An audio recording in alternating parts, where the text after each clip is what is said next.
Well, good day, all my good friends, as they say, or, all of you people out there struggling.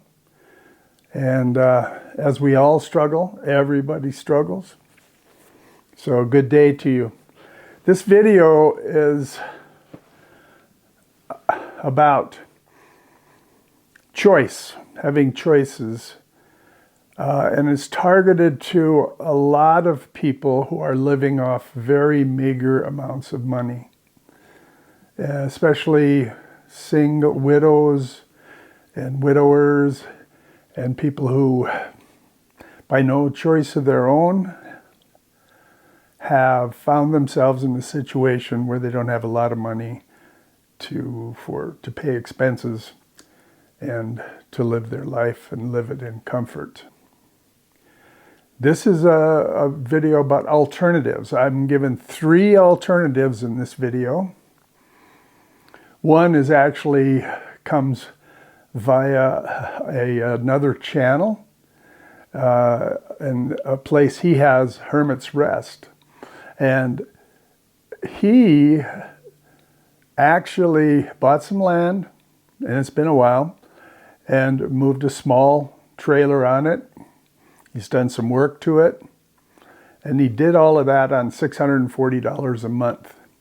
And I give some pieces to that. So he's got toilets, showers, and his channel is actually Live Dirt Cheap Comfortably.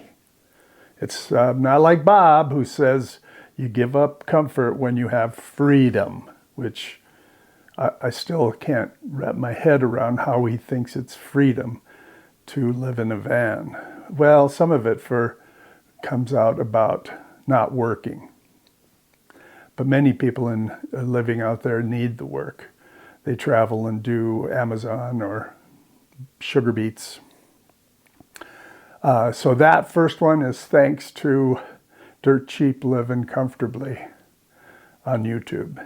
The second one is right where I am in a small town. And there are a lot of these in the middle section of the United States.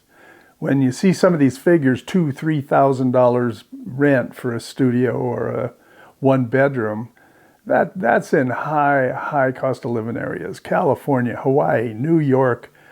You can't live there. You're going to have to move where the cost of living is less.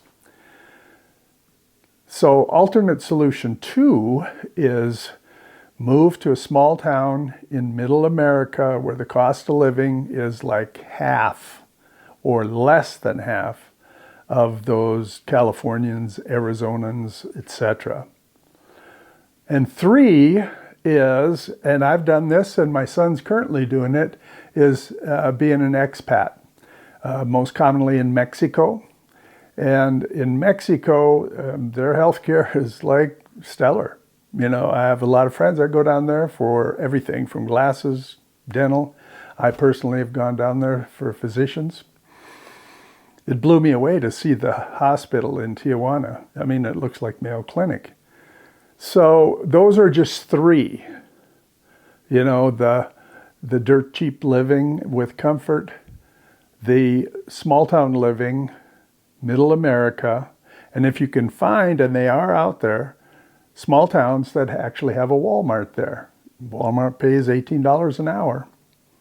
And yes, you don't even need a card to get there. And the last one is expat. To this, just move into your car. That's a quick fix type of thing. That isn't a solution. It's a quick fix. Now, I'm not saying you can't have a Band-Aid fix for a short period of time, but you know as well as I that you can't, this isn't a permanent solution, living in your car. And even Bob Wells, in part of this video, admits to that and said, yeah, go out and buy land now all of a sudden, live in a tiny house. It's okay to enjoy other people's success, but you let them live their lives and you live your life. Oh, and by the way, they're curating their social media. That's not really their life. And so you're making decisions based on how you feel, based on their curated things. I know. To me, it always comes down to this simple equation. Comfort, which is what you get with an RV, you get a lot of comfort, right, is exactly the opposite of freedom. The first thing that comfort costs you is money, and money makes you a slave. You are a slave to the marketplace, to the dollar bill, because it makes you a slave to a job, and a job makes you a slave to a boss. He decides who you are, where you go. I need work. I like work. 1, 2, 3, 4, 5, 6, 7, 8. That's not what I wanted. That's not my choice. That's not what I wanted. That's not my choice. I want freedom. I want freedom. I want freedom. I want freedom. Title is what it's like living as a solo female nomad beneath the poverty line. Would you consider yourself living beneath the poverty line? Beyond below it. After I pay my bills and pay what it takes to run this trailer and to live for a month, I have $17. Greetings, my dear friends. Yeah, there's a delicate art to survival.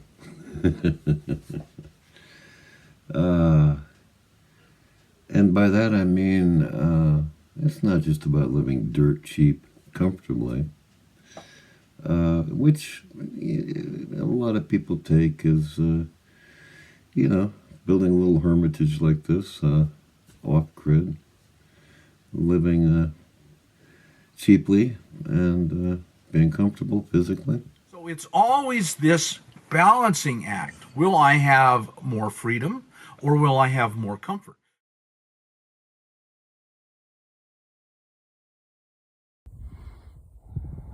I call this place Hermit's Rest.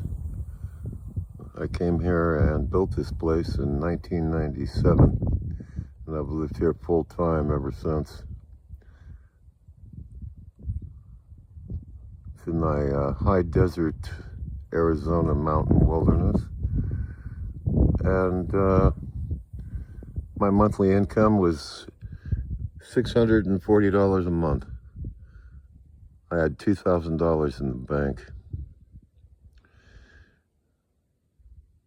The property is an acre and a half. It was totally undeveloped.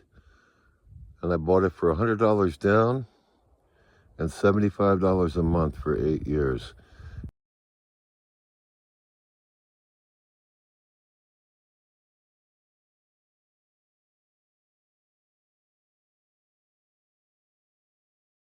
Van, and this van was $19,000 because it was a 2015.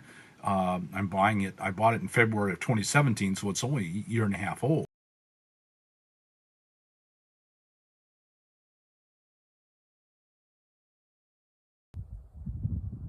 And the point that I make with this video is that there's so many channels about off-grid living, and you look at them and the people really are just sort of screwing around, to be quite honest with you. Hello, Bob. I wanted to ask you, do you think that is the direction that people are going into? Older nomads starting to live in communities, share responsibilities. What do you think? I do. I think that our society kind of separates us and alienates us from each other. Mm-hmm. And that has a lot of negative consequences. I think most of the negative consequences in our society is that alienation from each other, and we need. I don't want to be tied to an RV park. Some of you don't want to be tied to an RV park or a campground. I do not. I do not want to be tied to the crowd. I want to be past the crowd. That's one of my primary goals in life, is to get past the crowds and connections. More and more of my demographic, and I'm guessing possibly your demographic, are facing increasingly difficult financial times. Yes. I was looking at rents just out of curiosity in some of the areas around me, and a one-bedroom was $2,000 and $3,000. Yes. So if you're on a fixed income, Social Security, even not Social Security, but a different fixed income, that's beyond your reach. So I ran into a lady in the Badlands. She moved from California to Newcastle, South Dakota, and she wound up being able to buy a tiny house, and she works at a Walmart, or at a similar to a Walmart, Tractor Supply or something. And she has a van, a Pleasureway van like I have, and she still goes out and does all the adventures. So there's plenty of alternatives. The second one is right where I am, in a small town. And there are a lot of these in the middle section of the United States. When you see some of these figures, $2,000, $3,000 rent for a studio or a one bedroom, that's in high cost of living areas. California, Hawaii, New York. You can't live there. You're going to have to move where the cost of living is less. So alternate solution 2 is move to a small town in middle America where the cost of living is like half or less than half of those Californians, Arizonans, etc. So let's run some numbers for the small town America that has a Walmart or Tractor Supply or a Runnings or whatever. The average rent in small town middle America is, for a one bedroom with to include utilities, is somewhere between $400 and $600 a month. Throw in $500 a month for food, and then go ahead and throw in another $500 a month for adventures in your sleeping in your car, your van. But you have an apartment and you can choose to sleep in your van for weeks at a time, days at a time, even months at a time. It's hard to say if you're working. But at Walmart here in my town, it pays $17.50 an hour and then has all the benefits if you're full-time. So if you're on a fixed income, Social Security, even not Social Security, but a different fixed income, that's beyond your reach. So for nomads who are aging out in terms of maybe can't drive anymore, or maybe have health problems or a serious medical diagnosis, do you think the solution is going to be cohabitating, say, on maybe a property together and having either tiny homes there or having RVs or mobile homes and being in a community where people can kind of look out for each other? When I say community, I don't mean the size of a city. I mean maybe, right, 50 or less. What do you think of that idea? I think that is almost, it's going to happen for sure as time goes on.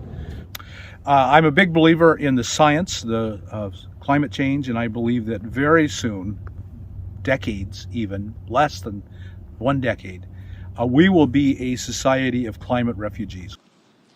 People are suffering. People are dying. Entire ecosystems are collapsing. We are in the beginning of a mass extinction. Tom Harris is executive director of the International Climate Science Coalition. He joins me now. But Tom, the real underlying thing is that there is no climate crisis. There are thousands of references here which talk about the fact that there is no foundation to the climate scare. It's all based on models that don't work.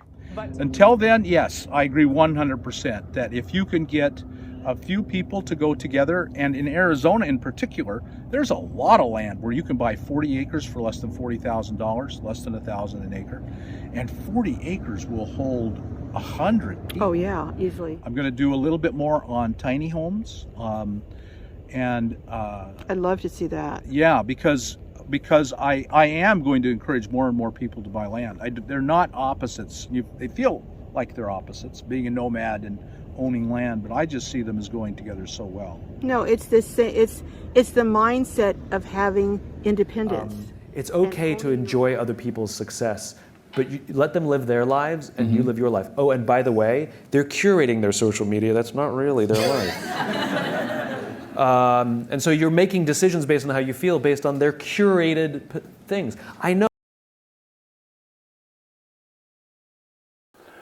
And 3 is, and I've done this and my son's currently doing it, is being an expat, most commonly in Mexico. And in Mexico, their healthcare is like stellar. You know, I have a lot of friends that go down there for everything from glasses, dental. I personally have gone down there for physicians. It blew me away to see the hospital in Tijuana. I mean, it looks like Mayo Clinic. So, Where are we at today, guys? Bajías de Huatulco in La Crucecita. I have been living in Mexico a total of 25 years, and Fred came down in 2017, about 5 years. This isn't how we found it. We rehabbed it. Come on in. Right. Mi casa, su casa. All right. His favorite part is the garage. Look at the ceiling here. That's amazing. A local neighborhood like this, the neighbors ask, how much do you pay rent? And I'll say, 4,000 pesos. They go, oh, they think that's really expensive. Yes, we pay $250 a month. Depends on the dollar and the peso, but it's 4,000. So my favorite part is the kitchen. All right. We can both cook here at the same time and not get in each other's way. All right, so you got a nice little dining area here. You've got a nice big living room. I did our budget without calculating food, and it was $1,050 a month. We don't penny pinch. That includes 2 internets. Yeah, it includes our housekeeper, taking care of our car and our purified water, the electric bill, and we have air conditioning, and we cook everything. And nobody can be in Mexico without A blender. a blender for their smoothies and their green drinks. And we eat good food. We don't really go to the grocery store. We get everything fresh every day the Mexican way.